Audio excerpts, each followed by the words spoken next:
ಇವತ್ತು ನಾನು ರಾಜಕಾರಣಕ್ಕೆ ಬರಬೇಕು ಅಂತೇಳಿ ನಾನು ರಾಜಕಾರಣಕ್ಕೆ ಬಂದಂಥವನಲ್ಲ. ರಾಜಕೀಯದಲ್ಲಿ ಆಸಕ್ತಿನೂ ನನಗಿರಲಿಲ್ಲ. ಉಪಚುನಾವಣೆ ನಡೆದಂಥ ಸಂದರ್ಭದಲ್ಲಿ ಆ ಉಪಚುನಾವಣೆಯಲ್ಲಿ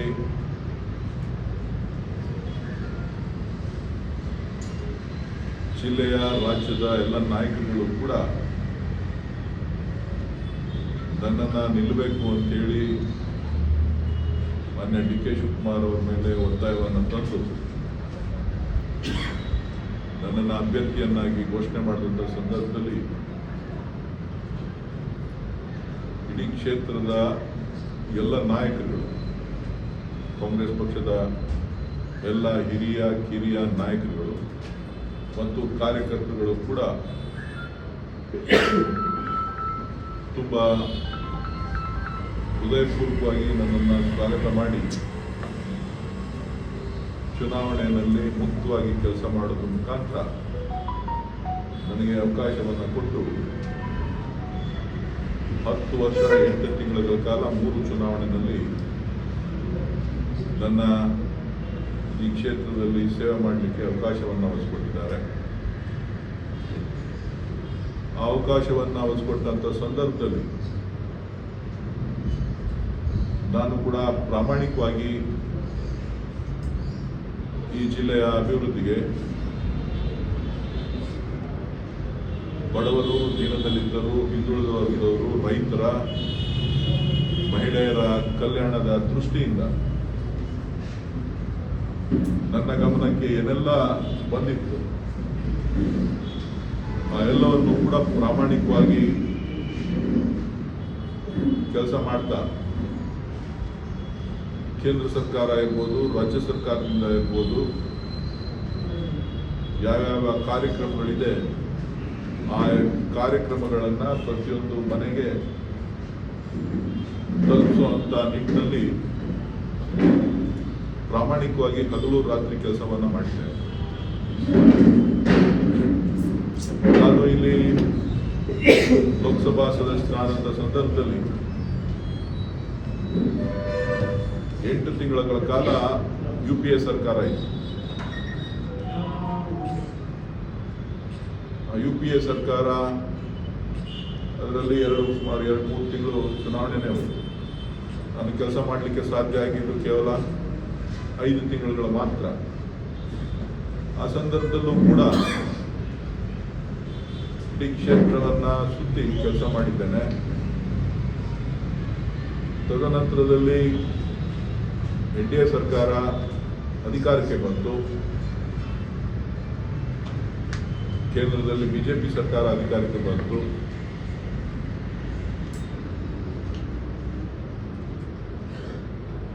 ಹದಿನಾಲ್ಕರಿಂದ 19ರವರೆಗೆ, 19ರಿಂದ 24ರವರೆಗೆ 2 ಅವಧಿನಲ್ಲೂ ಕೂಡ ವಿರೋಧ ಪಕ್ಷದ ಒಬ್ಬ ಸಂಸತ್ ಸದಸ್ಯನಾಗಿ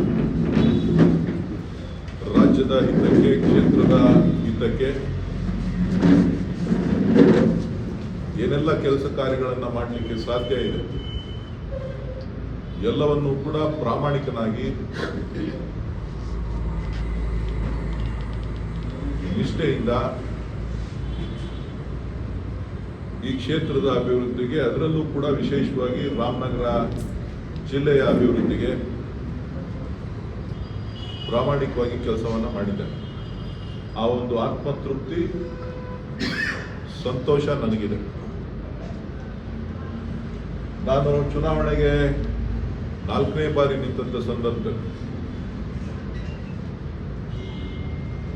ನಾನು ಮಾಡಿದಂಥ ಕೆಲಸ ಕಾರ್ಯಗಳನ್ನು ಜನರ ಮುಂದೆ ಇಟ್ಟು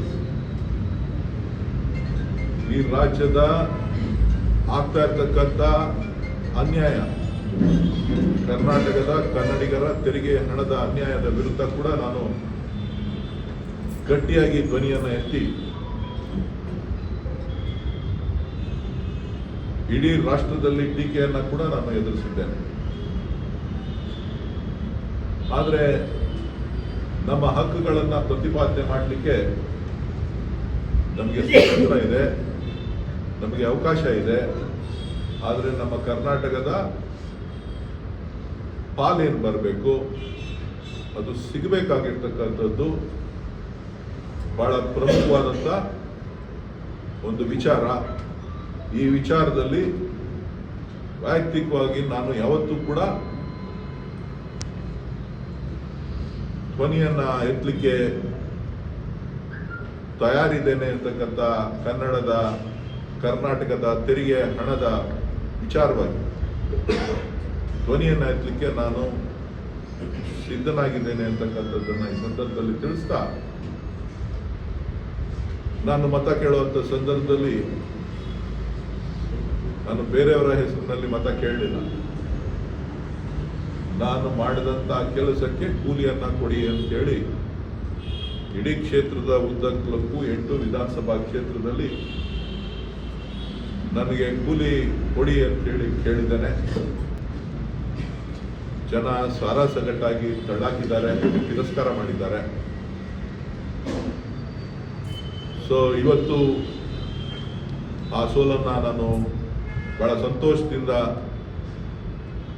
ಜನರ ತೀರ್ಪನ್ನ ಒಪ್ಪಿದ್ದೇನೆ. ನಾನೊಬ್ಬ ಸಾಮಾನ್ಯ ಪ್ರಜೆಯಾಗಿ, ಕಾಂಗ್ರೆಸ್ ಪಕ್ಷದ ಕಾರ್ಯಕರ್ತನಾಗಿ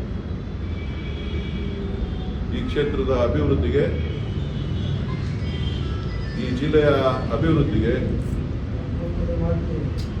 ಇವತ್ತೇನು ಈ ರಾಜ್ಯದಲ್ಲಿ ಕಾಂಗ್ರೆಸ್ ಸರ್ಕಾರ ಇದೆ, ಸನ್ಮಾನ್ಯ ಸಿದ್ದರಾಮಯ್ಯನವರು ಮುಖ್ಯಮಂತ್ರಿಯಾಗಿ, ಸನ್ಮಾನ್ಯ ಡಿ.ಕೆ. ಶಿವಕುಮಾರ್ ಅವರು ಈ ಜಿಲ್ಲೆಯಿಂದ ಉಪಮುಖ್ಯಮಂತ್ರಿಯಾಗಿ, ಜಿಲ್ಲೆಯ ಉಸ್ತುವಾರಿ ಸಚಿವರಾದಂತಹ ರಾಮಲಿಂಗ ರೆಡ್ಡಿ ಅವರ ನೇತೃತ್ವದಲ್ಲಿ ನಾನು, ನಮ್ಮ ಪಕ್ಷ, ನಮ್ಮ ಶಾಸಕರುಗಳು ಏನು ಮಾತನ್ನ ಈ ಜಿಲ್ಲೆಯ ಜನರಿಗೆ ಕೊಟ್ಟಿದ್ದೇವೆ, ಅಭಿವೃದ್ಧಿಯ ವಿಚಾರದಲ್ಲಿ ಈ ಜಿಲ್ಲೆಯನ್ನ ಮುಂಚೂಣಿಗೆ ತರುವಂತ ವಿಚಾರದಲ್ಲಿ ಒಬ್ಬ ಸಾಮಾನ್ಯ ಪ್ರಜೆಯಾಗಿ, ಕಾಂಗ್ರೆಸ್ನ ಕಾರ್ಯಕರ್ತನಾಗಿ ಈಗಲೂ ಕೂಡ ಬದ್ಧನಾಗಿದ್ದೇನೆ. ಅದರಿಂದ ಹಿಂದೆ ಸರಿತಕ್ಕಂಥ ಪ್ರಶ್ನೆ ಇಲ್ಲ ಅಂತಕ್ಕಂಥದ್ದನ್ನ ನಾನು ಈ ಸಂದರ್ಭದಲ್ಲಿ ಸ್ಪಷ್ಟಪಡಿಸಲಿಕ್ಕೆ ಬಯಸ್ತೇನೆ. ರಾಜಕಾರಣ ಸೋಲು ಗೆಲುವು ಯಾವತ್ತೂ ಕೂಡ ಇದ್ದದ್ದೇ. ಒಬ್ರು ಗೆಲ್ಬೇಕಾಗ್ತದೆ, ಒಬ್ರು ಸೋಲ್ಬೇಕಾಗ್ತದೆ. ನಾನು ಹೊಸದಾಗಿ ಬಂದಾಗ ಜನ ಹೊಸಬ ಅಂತೇಳಿ ನನಗೂ ಕೂಡ ಅವಕಾಶ ಕೊಡ್ತಾರೆ. ಈಗಲೂ ಕೂಡ ನನಗಿನ್ನ ಚೆನ್ನಾಗಿ ಕೆಲಸ ಮಾಡ್ತಾರೆ, ವಿದ್ಯಾವಂತರು, ಡಾಕ್ಟರು ಅಂತ ಹೇಳಿ ನೀವೆಲ್ಲ ಹೆಚ್ಚು ಒತ್ತನ್ನ ಬಹಳಷ್ಟು ಜನ ಮಾಧ್ಯಮದ ಸ್ನೇಹಿತರು ಬಹಳ ಚೆನ್ನಾಗಿ ಬಿಂಬಿಸಿದ್ರಿ. ನಿಮಗೆ ಯಶಸ್ಸು ಸಿಕ್ಕಿದೆ. ನನ್ನನ್ನು ಬೇರೆ ರೀತಿ ಬಿಂಬಿಸಿದ್ರಿ, ನನಗೆ ಸಂತೋಷ ಆಗಿದೆ. ಸೊ ಒಟ್ಟಾರೆ ಫಲಿತಾಂಶ ಸ್ವಾಗತ ಮಾಡ್ತಾ ನಾನು ಅವರಿಗೂ ಕೂಡ ಅಭಿನಂದನೆಗಳನ್ನ ಸಲ್ಲಿಸಲಿಕ್ಕೆ ನಾನು ಬಯಸ್ತೇನೆ. ಯಾರು ಹೊಸ ನೂತನ ಲೋಕಸಭಾ ಸದಸ್ಯರಾಗಿದ್ದಾರೆ ಡಾಕ್ಟರ್ ಮಂಜುನಾಥ್ ಅವರು ಕೂಡ ಈ ಸಂದರ್ಭದಲ್ಲಿ ಅವತ್ತೇ ನಾನು ಹೇಳಿದ್ದೆ, ಇವತ್ತು ಹೇಳ್ತಾ ಇದ್ದೇನೆ, ಅವರಿಗೆ ಅಭಿನಂದನೆಗಳನ್ನು ಸಲ್ಲಿಸ್ತೇನೆ. ಅಂದರೆ ಒಂದು, ಕಾಂಗ್ರೆಸ್ ಕಾರ್ಯಕರ್ತರ ಹಿಂದೆ ನಾನೊಬ್ಬ ಸಾಮಾನ್ಯ ಕಾರ್ಯಕರ್ತನಾಗಿ ಅವರ ಬೆನ್ನಿದ್ದೇ ಇದ್ದೇನೆ. ಯಾರು ಕೂಡ ಹಂಚುವಂಥದ್ದು ಅಥವಾ ಏನೋ ಆಗೋಗಿದೆ, ಡಿ.ಕೆ. ಸುರೇಶ್ ಸೋಲ್ಸ್ಬಿಟ್ಟಿದ್ದೀವಿ, ಇನ್ನೇನು ಮಾಡ್ಲಿಕ್ಕೆ ಆಗಲ್ಲ ಅಂತಕ್ಕಂಥ ಭ್ರಮೆ ಏನಾರ ಇತ್ತು ಅಂದರೆ ಅದು ಸಾಧ್ಯ ಇಲ್ಲ. ಪ್ರತಿಯೊಬ್ಬ ಕಾರ್ಯಕರ್ತನ ರಕ್ಷಣೆ ನನ್ನ ಗುರಿ. ಇವತ್ತು ನಾನು ಕಾರ್ಯಕರ್ತರಿಗೂ ಕೂಡ, ಮತದಾರರು ಕೂಡ ನಾನು ಈ ಸಂದರ್ಭದಲ್ಲಿ ಅಭಿನಂದನೆಗಳನ್ನು ಹೇಳಲಿಕ್ಕೆ ಬಯಸ್ತೇನೆ. ಎಲ್ಲ ನನ್ನ ಪಕ್ಷದ ಹಿರಿಯ ಮುಖಂಡರಿರ್ಬೋದು, ಕಿರಿಯ ಮುಖಂಡರಿರ್ಬೋದು, ರಾಜ್ಯ ಮಟ್ಟದ ನಾಯಕರಿರ್ಬೋದು, ರಾಷ್ಟ್ರೀಯ ಮಟ್ಟದ ನಾಯಕರಿರ್ಬೋದು, ಮಲ್ಲಿಕಾರ್ಜುನ್ ಖರ್ಗೆ ರಾದಿಯಾಗಿ, ಸನ್ಮಾನ್ಯ ಮುಖ್ಯಮಂತ್ರಿ ಸಿದ್ದರಾಮಯ್ಯನವರ ರಾದಿಯಾಗಿ, ಜಿಲ್ಲಾ ಉಸ್ತುವಾರಿ ಸಚಿವರಾದಂಥ ರಾಮಲಿಂಗ ರೆಡ್ಡಿ ಅವರು ಮತ್ತು ಉಪಮುಖ್ಯಮಂತ್ರಿಗಳಂತ ಡಿ.ಕೆ. ಶಿವಕುಮಾರ್ ಅವರು, ಅವರೆಲ್ಲರ ನೇತೃತ್ವದಲ್ಲಿ ಇವತ್ತು ಸಂಪೂರ್ಣವಾದಂಥ ಸಹಕಾರವನ್ನು ನನಗೆ ನೀಡಿದ್ದಾರೆ, ಆಶೀರ್ವಾದ ಮಾಡಿದ್ದಾರೆ. ಸೊ ಅವರಿಗೂ ಕೂಡ ನಾನು ಈ ಸಂದರ್ಭದಲ್ಲಿ ಧನ್ಯವಾದಗಳನ್ನು ಹೇಳಲಿಕ್ಕೆ ನಾನು ಬಯಸ್ತೇನೆ. ಅದರ ಜೊತೆಯಲ್ಲಿ ಜಿಲ್ಲಾ ನಾಯಕರುಗಳು, ಶಾಸಕರುಗಳು, ಎಲ್ಲ ಮುಖಂಡರುಗಳು ಪಕ್ಷದ ಅಧ್ಯಕ್ಷರು, ಕಾರ್ಯಕರ್ತರು ಎಲ್ಲರೂ ಕೂಡ ಪ್ರಾಮಾಣಿಕವಾಗಿ ನನಗೆ ಬೆಂಬಲವನ್ನು ಕೊಡ್ತಾ ಹಗಲು ರಾತ್ರಿ ಕೆಲಸ ಮಾಡಿದ್ದಾರೆ. ಆ ತೃಪ್ತಿ ನನಗಿದೆ. ಆ ಒಂದು ನಿಟ್ಟಿನಲ್ಲಿ ಅವ್ರಿಗೂ ಕೂಡ ನಾನು ಧನ್ಯವಾದಗಳನ್ನು ಹೇಳಿ, ಜಿಲ್ಲೆಯ ಜನ ನನಗೆ ಅವಕಾಶ ಮಾಡಿಕೊಟ್ಟು 10 ವರ್ಷ 8 ತಿಂಗಳ ಕಾಲ ನನಗೆ ಈ ಕ್ಷೇತ್ರದ ಅಭಿವೃದ್ಧಿಗೆ ಕೆಲಸ ಮಾಡಲಿಕ್ಕೆ ಒಬ್ಬ ಲೋಕಸಭಾ ಸದಸ್ಯನಾಗಿ ತಮ್ಮ ಜೊತೆ ಕೆಲಸ ಮಾಡಲಿಕ್ಕೆ ಅವಕಾಶ ಮಾಡಿಕೊಟ್ಟಿದ್ದಕ್ಕೆ ಅವರೆಲ್ಲರಿಗೂ ಕೂಡ ವಂದಿಸ್ತಾ, ಅಧಿಕಾರಿಗಳು ಕೂಡ ಸಾಕಷ್ಟು ಸಹಕಾರವನ್ನು ಕೊಟ್ಟಿದ್ದಾರೆ. ನಾನೇನು ವೈಯಕ್ತಿಕವಾಗಿ ಯಾರ ಮೇಲೂ ಕೂಡ ಆರೋಪಗಳನ್ನು ಮಾಡಿದವನಲ್ಲ, ಯಾರಿಗೂ ಕೂಡ ತೊಂದರೆಯನ್ನು ಕೊಟ್ಟವನಲ್ಲ.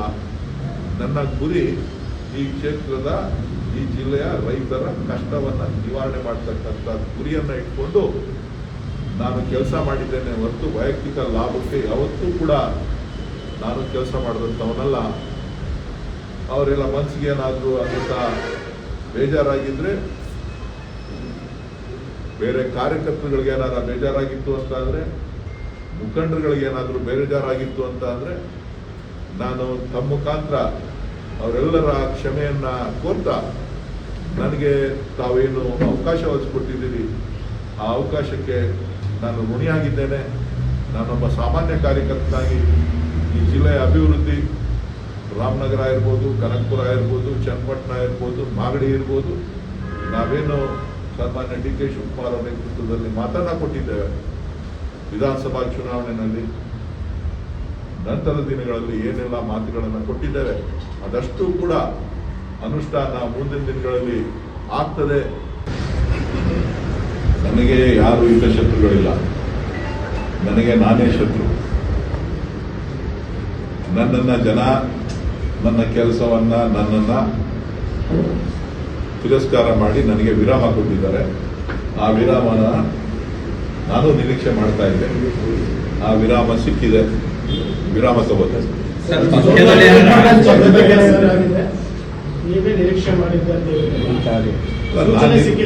ನನಗೆ ಸೂಚನೆ ಸಿಕ್ಕಿದ್ದ ನಿರೀಕ್ಷೆ ಅಂತಲ್ಲ, ಎಲ್ಲರಿಗೂ ಒಂದು ಫುಲ್ ಸ್ಟಾಪ್ ಇರಲೇಬೇಕಲ್ಲ.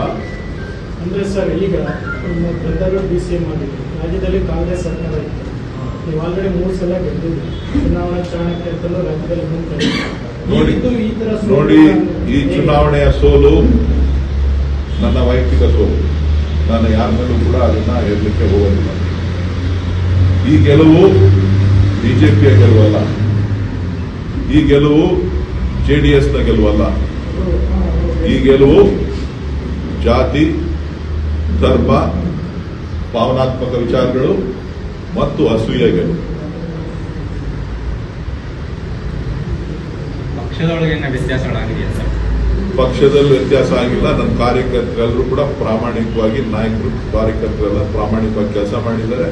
ನಾನು ಹೇಳಿದ್ದಲ್ಲ, ಜಾತಿ, ಧರ್ಮ, ಭಾವನಾತ್ಮಕ ವಿಚಾರಗಳು, ಅಸೂಯೆ ನನ್ನ ಸೋಲಿಗೆ ಕಾರಣ. ನಾನು ಸೋತಿದ್ದೆ. ಸರ್, ಡಿ ಕೆ ಸುರೇಶ್ ಅವರು ಚುನಾವಣೆಗೆ ಮೊದಲು ವೈರಾಗ್ಯದ ಮಾತನಾಡ್ತಾ ಇದ್ರು. ಚುನಾವಣೆ ಕೇಸ, ಚುನಾವಣೆ ಸರಿ ಅಂದ್ರೆ ಆ ಮಟ್ಟದಲ್ಲಿ ಹೇಳ್ತಾ ಇದ್ರು. ಈ ಸೋಲು ನಿಮ್ಗೆ ವೈರಾಗ್ಯ ಹೆಚ್ಚಿದೆಯಾ ಇಲ್ಲ ಅಂತಂದ್ರೆ, ಇಲ್ಲ ರಾಜಕಾರಣದ ಏನಾದ್ರು ಸಾಧಿಸಬೇಕು ಅನ್ನೋಂತ ಹುಮ್ಮಸ್ಸನ್ನು ಹೆಚ್ಚಿದೆ? ನನಗೆ ರಾಜಕಾರಣನೇ ಆಸಕ್ತಿ ಇಲ್ಲ. ನಾನು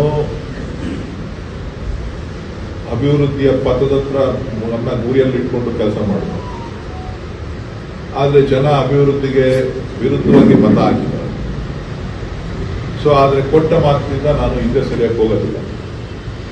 ಇವತ್ತು ರಾಜ್ಯದಲ್ಲಿ ಸಿದ್ದರಾಮಯ್ಯನವರ ನೇತೃತ್ವದ ಕಾಂಗ್ರೆಸ್ ಸರ್ಕಾರ, ಡಿ ಕೆ ಶಿವಕುಮಾರ್ ಅವರ ನೇತೃತ್ವದ ಕಾಂಗ್ರೆಸ್ ಸರ್ಕಾರ ಇದೆ. ರಾಮನಗರದಲ್ಲಿ ಕಾಂಗ್ರೆಸ್ ಶಾಸಕರಿದ್ದಾರೆ, ಕನಕಪುರದಲ್ಲಿ ಕಾಂಗ್ರೆಸ್ ಶಾಸಕರಿದ್ದಾರೆ, ಮಾಗಡಿನಲ್ಲಿ ಕಾಂಗ್ರೆಸ್ ಶಾಸಕರಿದ್ದಾರೆ.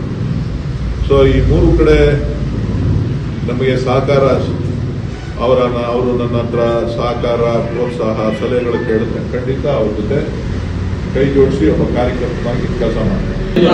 ಯಾವ ಅಂಶಗಳಲ್ಲಿ ಸೋಲಿ ಪ್ರಮುಖ? ಹೇಳ್ತಾ ಇದು ಬಿಟ್ರೆ ಬೇರೆ ಏನಿಲ್ಲ. ನಾನು ನಿರೀಕ್ಷೆ ಮಾಡಿರ್ಲಿಲ್ಲ. ಏನನ್ನ ರಾಜಕಾರಣದಲ್ಲಿ ಜಾತಿ ಇಷ್ಟೊಂದು ಪ್ರಮುಖ ಆಗ್ತದೆ ಅಂತ ಹೇಳಿ ನಾನು ಯಾವತ್ತೂ ಕೂಡ ಜಾತಿಯ ದೃಷ್ಟಿನಲ್ಲಿ ರಾಜಕಾರಣವನ್ನ ಮಾಡಿದವನಲ್ಲ. ನಾನು ಯಾವತ್ತೂ ಕೂಡ ಧರ್ಮದ ವಿಚಾರದಲ್ಲಿ ರಾಜಕಾರಣವನ್ನ ಮಾಡಿದವನಲ್ಲ. ನಾನು ಯಾವತ್ತೂ ಕೂಡ ಭಾವನಾತ್ಮಕ ವಿಚಾರಗಳನ್ನ ಬಳಸ್ಕೊಂಡವನಲ್ಲ.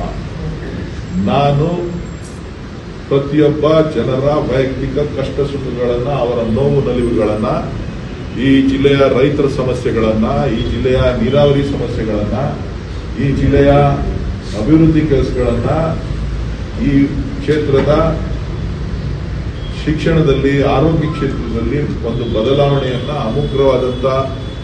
ಸಮಗ್ರವಾದಂತಹ ಬದಲಾವಣೆಯನ್ನ ತರಬೇಕು ಅನ್ನೋಂಥ ದೃಷ್ಟಿನಲ್ಲಿ ನಾನು ಕೆಲಸವನ್ನು ಮಾಡಿದಂಥವ್ರು.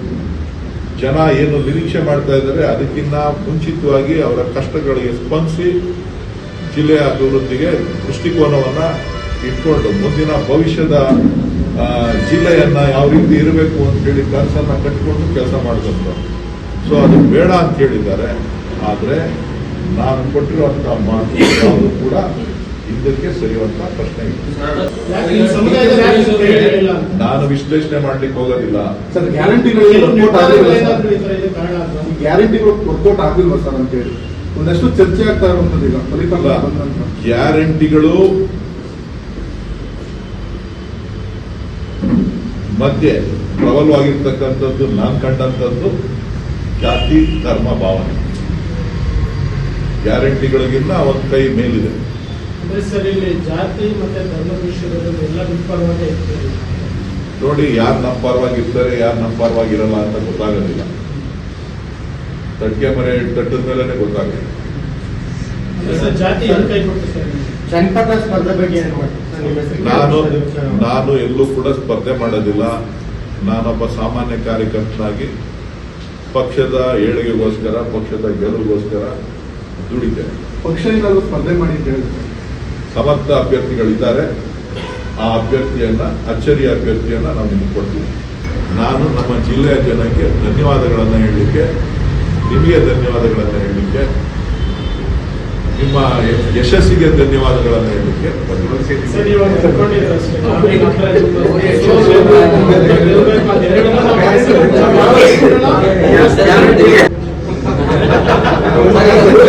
ನೂತನ ಸಂಸದರಿಗೆ ನೀವು ಕ್ಷೇತ್ರದಲ್ಲಿ ಸಾಕಷ್ಟು ನೂತನ ಸಂಸದರಿಗೆ ಸಲಹೆಗಳನ್ನ ನೋಡಿ, ಅವರು ದೊಡ್ಡವರಿದ್ದಾರೆ, ಹಿರಿಯರಿದ್ದಾರೆ, ಮೇಧಾವಿಗಳಿದ್ದಾರೆ. ನೀವು ತಿಳಿಸಿದಂತೆ ಬಹಳಷ್ಟು ದೊಡ್ಡ ಹೃದಯವಂತರು. ಸೊ ಹಾಗಾಗಿ ಅವ್ರಿಗೇನು ಯಾರ ಅವಶ್ಯಕತೆ ಇಲ್ಲ.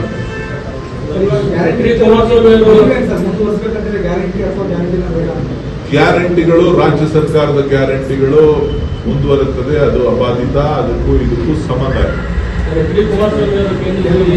ಹಾಕ್ಬಿಟ್ಟೆ. ಈ ಜಿಲ್ಲೆಯನ್ನ ಪ್ರತಿನಿಧಿಸ್ತಾ ಇದ್ದಂಥವರು ಮಂಡ್ಯಕ್ಕೆ ಹೋಗಿ ನಿಂತಿದ್ರು. ಅವರು ಕೇಂದ್ರದ ಸಚಿವರಾಗಿದ್ದಾರೆ. ಅವರಿಗೆ ಮತ್ತು ಕರ್ನಾಟಕದಿಂದ 5 ಜನ ಮಂತ್ರಿಗಳೇನಾಗಿದ್ದಾರೆ, ವಿಶೇಷವಾಗಿ ಸೋಮಣ್ಣ ಅವರು ಕೂಡ ನಮ್ಮ ಜಿಲ್ಲೆಯವರೇನೆ. ಅವರೆಲ್ಲರೂ ಕೂಡ ಅಭಿನಂದನೆಗಳನ್ನು ಸಲ್ಲಿಸ್ತೇನೆ. ಕರ್ನಾಟಕಕ್ಕೆ ಆಗುವಂಥ ಅನ್ಯಾಯಗಳನ್ನು ಈ ನಾಯಕರು ತಪ್ಪಿಸ್ತಾರೆ ಮುಂದಿನ ದಿನಗಳಲ್ಲಿ ಅನ್ನುವಂಥ ವಿಶ್ವಾಸ ನನಗಿದೆ. ಸಾಕಷ್ಟು ಮೇಕೆದಾಟು, ಕಾವೇರಿ ಈ ವಿಚಾರಗಳು ಈಗಲೇ ಹೇಳೋದಿಲ್ಲಪ್ಪ, ಹಂಗೆಲ್ಲ ಈಗಲೇ ಹೇಳಕ್ಕಾಗೋದಿಲ್ಲ. ಒಟ್ಟಲ್ಲಿ ಬಹಳಷ್ಟು ಅನುಭವಿ ನಾಯಕರುಗಳು. ಇಷ್ಟೇ ಸ್ಟಾರ್ಟ್ ಆಗಿದ್ದೀರಿ, ಇನ್ನ ಎಂಡ್ ಆಗಲಿಲ್ಲ. ನಿಮ್ಮೆಲ್ಲರ ಆಸೆ ಈಡೇರಿದೆ.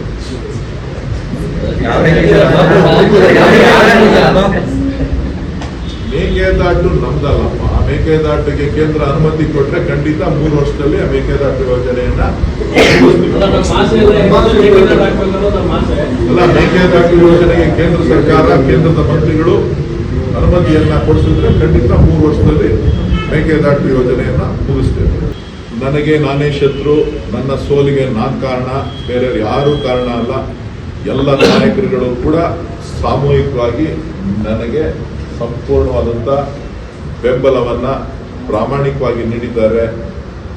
ಒಂದು ಸಮುದಾಯ ನಿಮಗೆ ವಿರೋಧವಾಗಿ, ನಿಮ್ಮ ಸಮುದಾಯನೇ ವಿರೋಧವಾಗಿ ಎಲ್ಲ ಸಮುದಾಯಗಳು ಕೂಡ ನನಗೆ ಸಹಾಯ ಮಾಡಿದ್ದಾವೆ. ಗೆದ್ದಾಗ ಸಮುದಾಯನ ಹೊಗಳೋದು, ತೆಗೆದಾಗ ಬೇರೆಯವ್ರನ್ನ ಹಿಂಸೋದು ಅಂತಕ್ಕಂಥದ್ದಲ್ಲ. ನೀವು ಕೂಡ ಇವತ್ತು ಅಧ್ಯಕ್ಷ ಅಂತ ಹಾಕುದಿಲ್ಲ. ಹೊಸ ಕಲರ್ ಬಂತು ಅಂದ್ರೆ ಹೊಸ ಕಲರ್ ಆಯ್ಕೆ ಮಾಡ್ಬೇಕು. ಸರ್, ಇದು ಜನಸಾಮಾನ್ಯರ tendency. Congress vote bank Siddaramaiah ಅವ್ರ ಕಾರಣ ಅಂದ್ಬಿಟ್ಟು ಸುರೇಶ್ ಗೌಡ್ರು ಹೇಳಿದ್ದಾರೆ. ವಿರೋಧ ಪಕ್ಷದವರು ಕೆಲವರು ಅವರವರಿಷ್ಟಕ್ಕೆ ಏನೇನು ಬೇಕು ಹೇಳ್ತಾ ಇರ್ತಾರೆ, ಅದನ್ನೆಲ್ಲ ವ್ಯಾಖ್ಯಾನ ಮಾಡೋದ್ರಲ್ಲಿ ಅರ್ಥ ಇಲ್ಲ. ನನ್ನ ಸೋಲಿಗೆ ನಾನ್ ಕಾರಣನೇ ಹೊರತು ಬೇರೆಯವ್ರು ಯಾರು ಕಾರಣ ಅಲ್ಲ. ನಾನು ಸತ್ಯಸಿಂಗ್ ಕೇಳಿದ್ದೀನಿ, ನಿಮ್ಗೆಲ್ಲ ಗೊತ್ತಿದೆ, ನಾನು ನನ್ನ ಹೆಸರಿನಲ್ಲಿ ಮತ ಕೇಳಿದಂತ